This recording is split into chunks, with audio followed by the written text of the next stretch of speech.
Hello students, welcome to my YouTube channel. आज हम class 8th maths के कुछ इंपॉर्टेंट क्वेश्चन डिस्कस करेंगे जो कि आपके कल के एग्जाम्स के लिए इंपॉर्टेंट हो सकते हैं। तो शुरू करते हैं। फर्स्ट क्वेश्चन है हमारे पास 5 मल्टीप्लिकेटिव इनवर्स ऑफ 5। हमें 5 का मल्टीप्लिकेटिव इनवर्स बताना है। मल्टीप्लिकेटिव इनवर्स क्या होता है? कोई ऐसी चीज़ जिनको आपस में अगर हम मल्टीप्लाई करें तो हमारा आंसर जो है वो 1 आना चाहिए।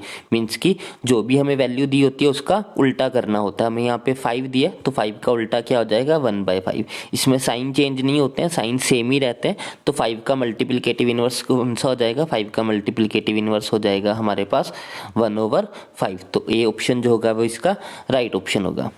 सेकंड क्वेश्चन है हमारे पास फिल इन द ब्लैंक। हमें ब्लैंक भरना है। -4/5 + 1/5 is equal to dash plus -4/5।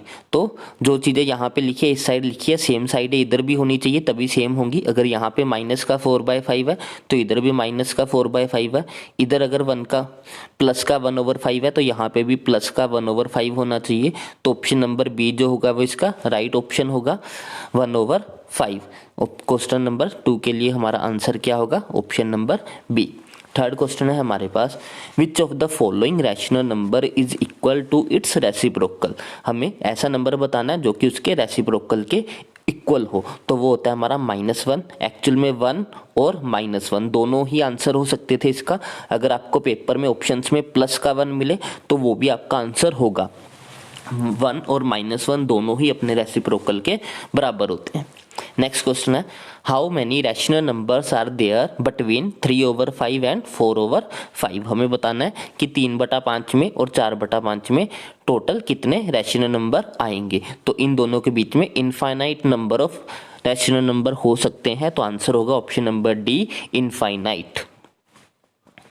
Next question है हमारे पास question number 5। Sum of exterior angles of a pentagon is. कोई भी हमारे पास फिगर हो उसके एक्सटीरियर एंगल्स का सम जो होता है वो हमेशा 360 डिग्री ही रहता है। याद रखना एक्सटीरियर का, इंटीरियर की बात नहीं कर रहा हूँ मैं, सिर्फ एक्सटीरियर की बात कर रहा हूँ। कोई भी आपके पास फिगर हो उसका अगर एक्सटीरियर एंगल पूछा है तो उनके एंगल्स का सम ऑलवेज जो है वो 360 ही रहता है। हमारा आंसर होगा option number C. Next question है find the measure of each exterior angle of a regular polygon whose number of side is 12। हमें हर एक्सटीरियर एंगल की वैल्यू बतानी है अगर जो पॉलीगन है उसकी साइड्स 12 हैं। अभी मैंने बताया कोई भी पॉलीगन हो उसके एंगल्स का सम हमेशा क्या रहता है? 360।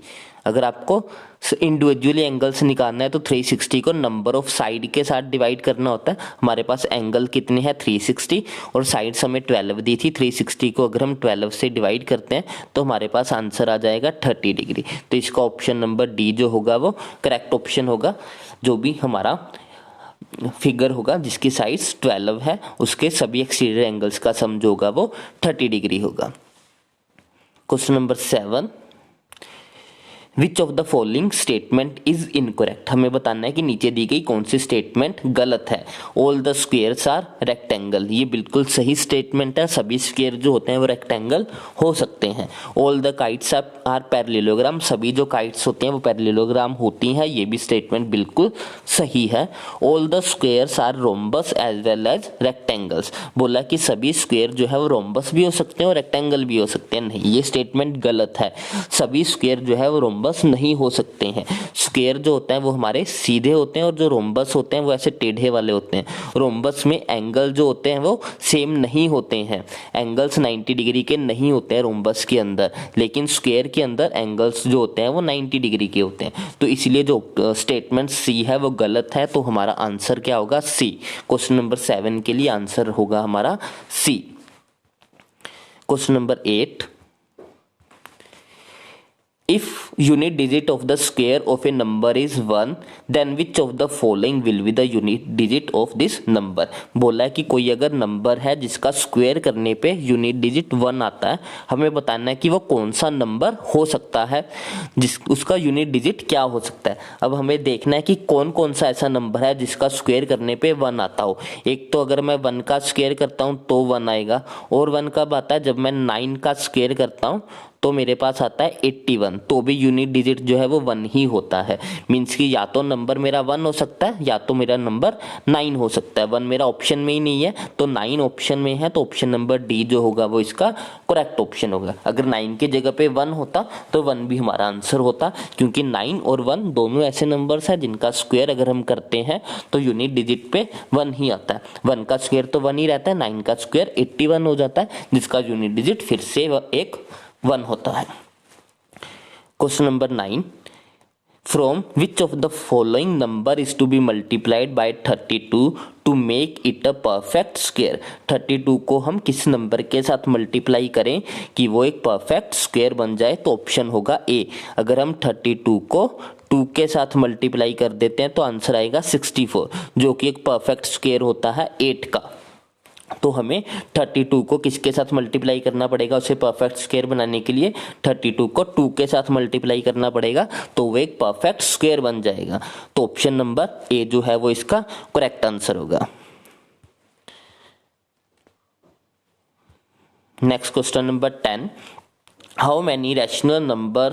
How many neutral numbers are there between the square of 5, 25 and 26। हमें बताना है कि 25 के स्क्वायर और 26 के स्क्वायर के अंदर कितने नंबर्स आते हैं। तो 25 का स्क्वायर अगर हम करते हैं तो वो आता है 625, और अगर हम 26 का स्क्वायर करते हैं तो वो आता है हमारे पास 676, और अगर हम इन दोनों को माइनस करेंगे तो हमारा आंसर आएगा 51। तो ऑप्शन नंबर सी जो होगा वो इसका करेक्ट ऑप्शन होगा। 25 और 26 के स्क्वायर के अंदर 51 नंबर्स जो है वो आते हैं। Next question 11, find the square root of 4096। तो इसका ऑप्शन होगा ऑप्शन नंबर सी। इसको आप थोड़ा माइंड अगर लगाओगे तो आप आसानी से कर पाओगे। मैं आपको सिखाता हूँ कि इसको करना कैसे है। पहले आप ऑप्शंस को एलिमिनेट करना सीखो। यहाँ पे 6 है तो मीन्स कि 5 नहीं हो सकता, क्योंकि अगर 5 का स्क्वायर करेंगे तो लास्ट में आ जाएगा 5 का स्क्वायर करते हैं तो यूनिट डिजिट 5 ही रहता है, तो ऑप्शन नंबर बी तो कभी भी इसका आंसर हो ही नहीं सकता। अब हम 84 पे आते हैं। अगर इसे 84 ना मान के हम 80 ही मान लें तो 80 का अगर मैं स्क्वायर करता हूँ तो 8 का स्क्वायर 64 होता है, और पीछे 2 जीरोस और हो जाएंगी, मीन्स कि 6400 हो जाएगा, जो कि इससे बहुत बड़ा है। आपको 84 का करके देखने की जरूरत ही नहीं है, आप 80 का करके देखो। अगर 80 का ही बड़ा आ रहा है तो 84 का तो और भी बड़ा होगा, तो 84 भी इसका आंसर नहीं हो सकता। अब 2 ऑप्शन एलिमिनेट हो गए। अब आओ 76 पे। 76 को भी हम मान लो कि वो 70 ही लिखा हुआ है। अगर मैं 70 का स्क्वायर करता हूं तो 7 का स्क्वायर 49, पीछे 2 जीरोस आ जाएंगी, ये फिर से इससे बड़ा हो गया। 49 भी जो है वो 4096 से बड़ा है, तो मीन्स कि मेरा 76 भी ऑप्शन नहीं हो सकता। तो बस अब एक ही ऑप्शन बचा है 64। तो आप इतना तो दिमाग में ही कर सकते थे कि 80 का स्क्वायर 64 होता है, जो कि इससे बड़ा होगा। 70 का स्क्वायर 49 हो जाएगा, जो कि इससे फिर से बड़ा होगा। 65 हो नहीं सकता क्योंकि उसके एंड में 5 आना चाहिए था, तो ऑप्शन नंबर सी ही बचा था, जो कि हमारा राइट ऑप्शन होगा। तो जब आपको ऑप्शंस दिए होते हैं तो ये हम ऑप्शंस की हेल्प ले सकते हैं। काफ़ी बार जो होता है ऑप्शंस हमारी हेल्प के लिए ही दिए होते हैं। तो क्वेश्चन नंबर 12 देखते हैं। इन सभी को ऐड करेंगे, तो इन सभी को अगर हम ऐड करेंगे तो हमारा आंसर आएगा 100। तो क्वेश्चन नंबर 12 के लिए आंसर होगा A. Which of the following is not a perfect cube. हमें बताना है कि कौन सा परफेक्ट क्यूब नहीं है। तो देख के ही पता लग रहा है कि जो 100 है वो परफेक्ट क्यूब नहीं है, क्योंकि जब भी हम क्यूब करते हैं तो उसमें ओड नंबर ऑफ जीरोज आती हैं, लेकिन इसमें इवन जीरोज हैं। 10 के क्यूब में 3 जीरोज आती हैं, लेकिन यहाँ पे 2 जीरो है। तो हमारा डी ऑप्शन जो होगा वो एक इसका आंसर होगा। तो question number 14, find the cube root of 3375। हमें 3375 का क्यूब रूट निकालना है। फिर से आपके पास आप ऑप्शंस की हेल्प लो, आसानी से कर लोगे। मान लो कि ये 35 ना होके 30 ही है। अब 30 का क्यूब करके देखो, 30 को 3 बार मल्टीप्लाई करो तो 3 3 जा 9, 9 3 जा 27, और उसके पीछे 3 जीरो आ जाएंगी। मीन्स कि ये 27,000 हो गया, जो कि इससे बहुत बड़ा नंबर है। तो अगर 30 नहीं हो सकता तो 35 भी नहीं हो सकता। अब 25 पे आ जाओ, तो हम इसको पहले कैंसिल कर देते हैं, ये नहीं हो सकता। 25 पे आओ, 25 को आप 25 ना मान के 20 मान लो कि वो 20 ही है। अब 20 का अगर हम करेंगे तो ये आ जाएगा 2 2 जा 4, 4 2 जा 8, 8 के पीछे 3 जीरो। अब 8 8000 भी जो है वो 3000 से बहुत बड़ा नंबर है। अगर 20 नहीं हो सकता तो 25 कैसे हो जाएगा, और अगर 35 और 25 नहीं हो सकता तो 45 तो उससे भी बहुत बड़ा नंबर है, तो ये भी नहीं हो सकता। तो ऑप्शन नंबर सी आपको चेक करने की भी जरूरत नहीं है, कंफर्म्ड आंसर है कि 14 का ऑप्शन नंबर सी ही राइट ऑप्शन होगा। तो आपको ऑप्शंस की भी पूरी पूरी हेल्प लेनी है वहां पे। नेक्स्ट क्वेश्चन है हमारा question number 15। If 13702 is equal to this, then by which number should be multiplied to obtain a perfect cube। हमें इस नंबर को परफेक्ट क्यूब बनाना है, तो हमें इसको किसके साथ मल्टीप्लाई करना पड़ेगा। आपको पहले से फैक्टर बना के दे दी गई है। हमें क्यूब में क्या करते हैं, क्यूब में हम 3 के पेयर बनाते हैं, तो हमें देखना है कि 3 का पेयर कहाँ पे नहीं बन रहा है। 2 का 3, 2 जो है वो 3 बार है, 3 पेयर बन रहे हैं, बिल्कुल सही बात है। 7 जो है वो 3 बार है, वो भी 3 पेयर, वो भी जो है वो पेयर बन रहा है 3 का, वो भी ठीक है। 5 जो है वो सिर्फ एक ही बार है, 5 को कितनी बार होना चाहिए था, 5 को 3 बार होना चाहिए था। एक बार तो हमारे पास है, बचा कितनी बार, 2 बार, मतलब कि 5 × 5 25। तो हमें इसको किससे मल्टीप्लाई करना पड़ेगा, 25 से। तो क्वेश्चन नंबर 15 का आंसर क्या होगा, B option 25। Question number 16। Which of the following number is to be multiplied with 256 to make it a perfect cube। हमें 256 को किसके साथ मल्टीप्लाई करना होगा ताकि ये परफेक्ट क्यूब बन जाए। तो इसको हमें 2 से मल्टीप्लाई करना होगा, क्योंकि 256 को अगर मैं 2 से मल्टीप्लाई करता हूं तो मेरे पास आंसर आता है 512, जो कि क्यूब रूट होता है 8 का। 8 को मैं अगर 3 बार मल्टीप्लाई करता हूं तो मेरा जो आंसर आएगा वो आता है 512। तो मेरा ऑप्शन नंबर जो इसका इस क्वेश्चन के लिए जो आंसर होगा वो ऑप्शन नंबर ए होगा। इसको 256 को हमें 2 से मल्टीप्लाई करना होगा उसको परफेक्ट क्यूब बनाने के लिए। Question number 17। 50 metre, what is the ratio of 50 metre with the 5 kilometre. हमें 50 मीटर की रेशियो पता करनी है 5 किलोमीटर के साथ। 50 मीटर ऐसे ही आ जाएगा, 5 किलोमीटर को हम मीटर्स में कन्वर्ट करेंगे तो ये हो जाएगा हमारा 5000। एक 0 के साथ 0 कैंसिल, एक 5 के साथ 5 कैंसिल, तो रेशियो क्या आ गई हमारी 1:100। 1:100 जो है वो हमारा आंसर होगा ऑप्शन नंबर बी।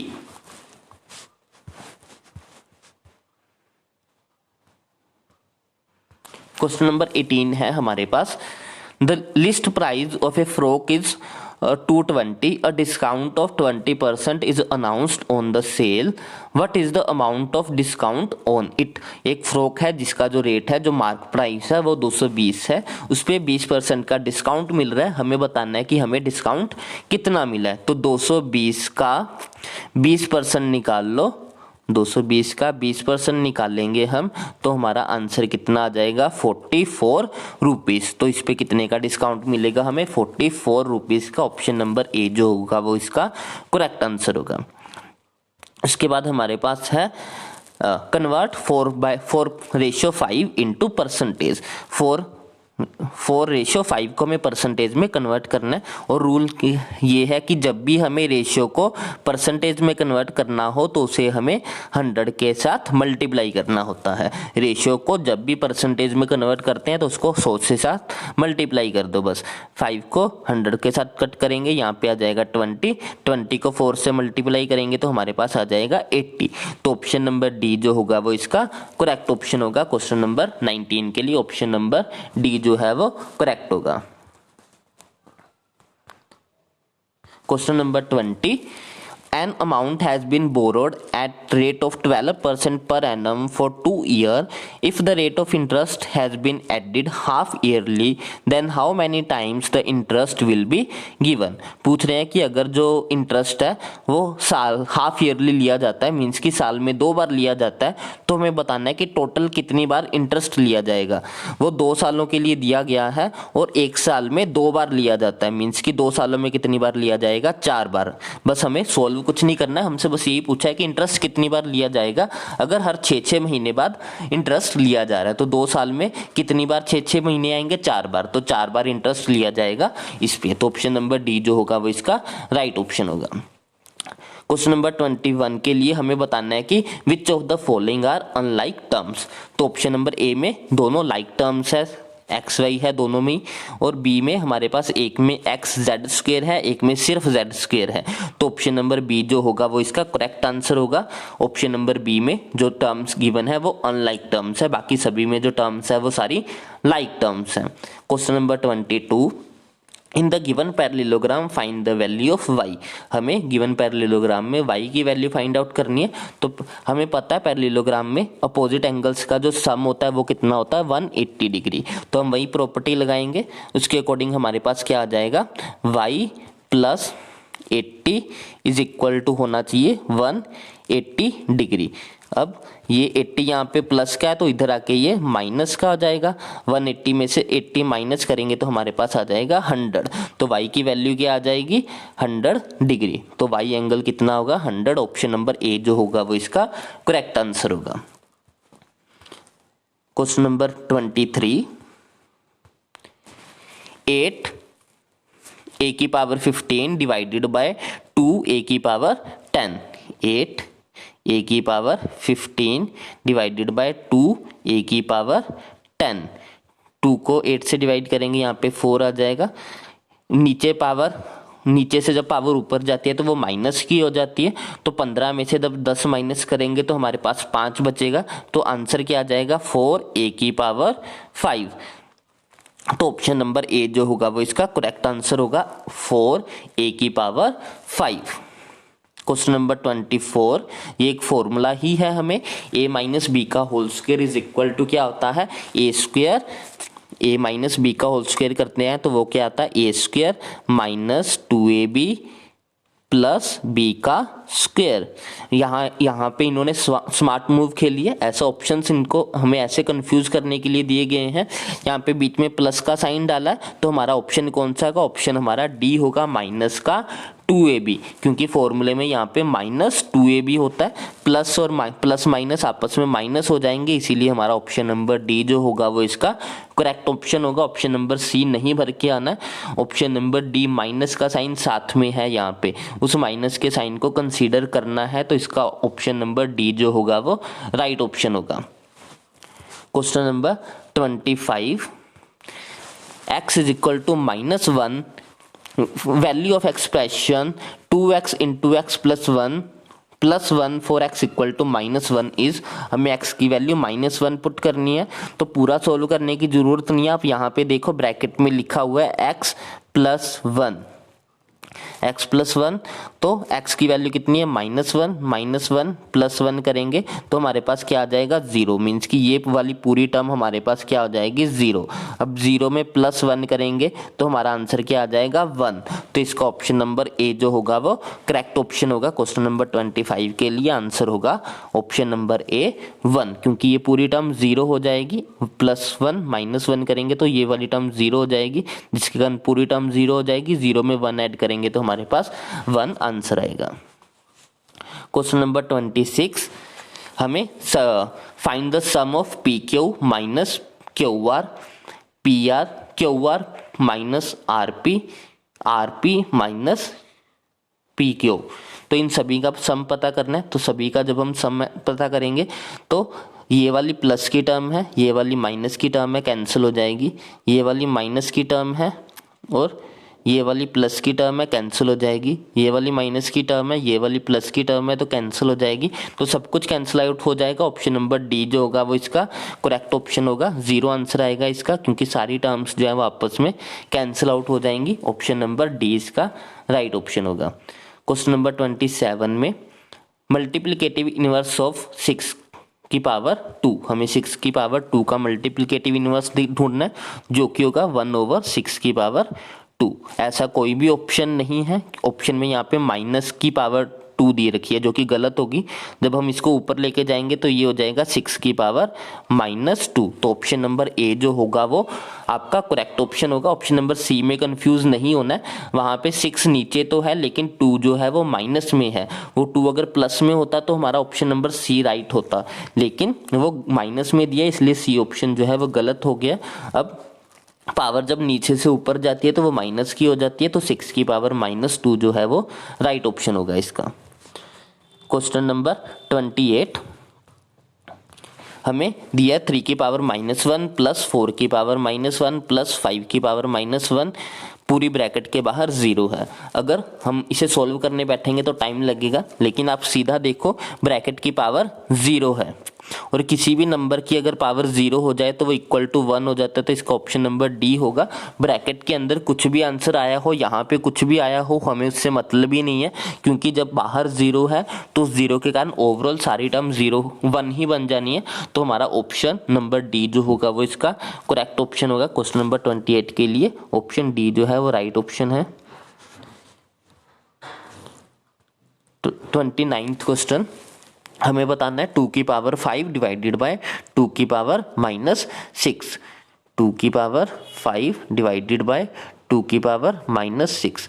अब जब पावर नीचे से ऊपर जाएगी तो इसका साइन चेंज हो जाएगा, ये हो जाएगी 2 की पावर 5 मल्टीप्लाइड बाय 2 की पावर 6। तो ये हो जाएगा हमारे पास 6 + 5 11। तो 2 की पावर 11 जो है वो हमारा आंसर आएगा। ऑप्शन नंबर डी जो होगा वो इसका करेक्ट ऑप्शन होगा, 2 की पावर 11। जब भी पावर्स 2 डिजिट्स मल्टीप्लाई में हो और वो सेम हो तो उनकी पावर्स ऐड होती है। तो 6 + 5 करेंगे तो 11 आ जाएगा। Question number 30, standard form of this, हमें इसकी स्टैंडर्ड फॉर्म बतानी है। तो जीरोस गिन लो, यहाँ पे कितनी है, 1 2 3 4 5 6 7 8 9 10। तो ये आएगा हमारे पास 3.186 इंटू 10 की पावर 10। तो ऑप्शन नंबर बी जो होगा वो इसका करेक्ट ऑप्शन होगा। अब हमें क्वेश्चन नंबर 31 में यूजुअल फॉर्म लिखनी है 4.5 इंटू 10 की पावर 4 की, मतलब कि 4.5 इंटू 10 की पावर 4 को लिख सकते हैं 4 जीरोस के साथ। अब यहाँ से पॉइंट हटाएंगे तो यहाँ पे आ जाएगा 10, एक जीरो के साथ एक जीरो कट जाएगी, मतलब कि ये हो जाएगा 45 के पीछे 3 जीरोस। तो हमारा 45,000 जो है वो इसका आंसर आएगा, जो कि ऑप्शन नंबर सी में गिवन है। तो क्वेश्चन नंबर 31 के लिए ऑप्शन सी जो है वो राइट होगा। क्वेश्चन नंबर 32, 2 की पावर क्यूब होल की पावर 2, तो ये हो जाएगी 2 की पावर 6। 3 2 जा 6 हो जाएगा। 2 को अगर हम 6 टाइम्स मल्टीप्लाई करेंगे तो आएगा 64। तो ऑप्शन नंबर सी जो है वो इसका करेक्ट आंसर होगा, 1/64। क्वेश्चन नंबर 33, हमें इसका फैक्टराइज बताना है। तो फैक्टराइज 6 दोनों में कॉमन है तो 6 बाहर आ जाएगा, अंदर क्या बचेगा, p - 2q। तो ऑप्शन नंबर बी जो है वो इसका करेक्ट आंसर होगा। 6 कॉमन आ गया, अंदर बचा p और -2q। उसके बाद -36y³ -9y², इसको डिवाइड करेंगे तो हमारे पास क्या बचेगा, -36y³ डिवाइडेड बाय 9y²। तो 9 के साथ ये 4 तक पे कट जाएगा, स्क्वायर के साथ क्यूब कटेगा तो बचेगा y। तो -4y जो होगा वो इसका आंसर होगा, ऑप्शन नंबर ए। क्वेश्चन नंबर 35, हमें फैक्टराइज करना है 4p² - 9q का स्क्वायर। तो हमारे पास ये डायरेक्ट फॉर्मूला बन रहा है, a² - b² is equal to क्या होता है वो, a + b a - b। तो यहाँ पे हमारा जो आंसर होगा वो क्या होगा, 2p + 3q 2p - 3q। तो ऑप्शन नंबर बी जो होगा वो हमारा इसका करेक्ट आंसर होगा, a² - b² is equal to a + b into a - b का फॉर्मूला यहाँ पे लगाया गया है। तो क्वेश्चन नंबर 36, हमें इसका बताना है कि हाईएस्ट कॉमन फैक्टर क्या है 2y और 22xy का। तो 2 और 22 में कॉमन क्या है 2, और दोनों में क्या है, दोनों में y भी है, इसमें भी y है और दूसरी टर्म में भी y है। तो आंसर क्या होगा 2y। क्वेश्चन नंबर 36 के लिए ऑप्शन सी जो है वो राइट होगा। उसके बाद है question number 37, if 21y5 is a multiple of 9 where y is a digit then find the value of y। हमें बताना है कि इस नंबर में y की क्या वैल्यू होनी चाहिए ताकि ये 9 का मल्टीपल हो जाए। कोई भी 9 का अगर मल्टीपल है तो उसके सभी डिजिट्स को जब हम ऐड करते हैं तो हमारे पास या तो 9 आंसर आता है या 9 का मल्टीपल आंसर आता है। तो हम क्या करते हैं, सभी डिजिट्स को ऐड करते हैं। 5 + 2 करेंगे 7 आ जाएगा, 7 + 1 करेंगे हमारे पास 8 आ जाएगा। अब इसको 9 बनाने के लिए हमें इसमें 1 और ऐड करना पड़ेगा तो ये 9 बन जाएगा। तो y की वैल्यू क्या होनी चाहिए, 1 होनी चाहिए। तो ऑप्शन नंबर बी जो है वो इसका करेक्ट ऑप्शन होगा। Question number 38, find the value of a। हमें a की वैल्यू फाइंड आउट करनी है। a की वैल्यू इसके लिए क्या होगी, हम यहाँ पे चेक कर लो, सभी ऑप्शन चेक करके रख सकते हो आप। अगर यहाँ पे 6 पुट करोगे तो हमारा आंसर आएगा 6 6 36, 3 कैरी करेंगे, 3 6 1 6, 6 और 3 9, 96। तो हमारा ऑप्शन नंबर सी जो होगा वो इसका करेक्ट ऑप्शन होगा। क्वेश्चन नंबर 38 के लिए हमारा आंसर होगा ऑप्शन नंबर सी।